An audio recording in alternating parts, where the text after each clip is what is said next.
Morning বন্ধুরা, আমার সকালের সমস্ত কাজ হয়ে গেছে। তোমার দাদাভাই পুজো দিয়ে দিয়েছে, আমি স্নান টান করে দুধ গরম করে রান্না করে নিয়েছি। তো রান্নার মধ্যে ভাত ভাজাটা হয়ে গেছে। তো এখন আমি ভাজছি আলু।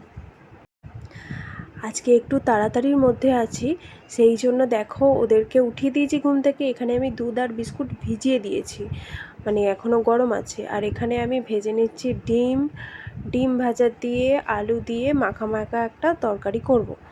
তো আমার রান্না প্রায় কমপ্লিট। ও তোমার দাদা ভাইয়ের জন্য খাবারটা আমি বেড়ে রাখছি। তো মেয়ের স্কুলের জন্য আমি বেরিয়ে পড়লাম। দেখো এখন আমরা টোটোতে। আজকে রাস্তায় যেমন যানজট আছে বেশি, তেমন প্রচণ্ড পরিমাণে রোদ। তো আমরা এসে গেছি স্কুলে। এবারে সোনু ওয়েট করছে আর আমিও ওয়েট করছি।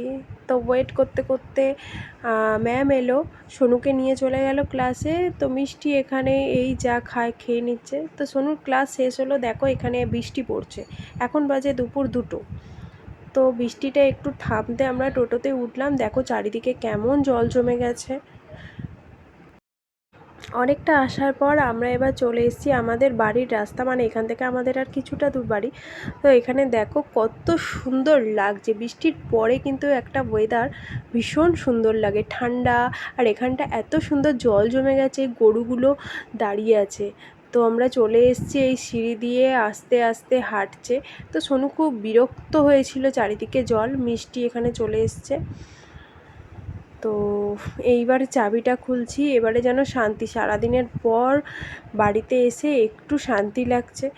তো বন্ধুরা, ভিডিওটা আমি এখানেই শেষ করলাম। আসবো আবার অন্য কোনো ভিডিওতে, ততক্ষণে ভালো থেকো।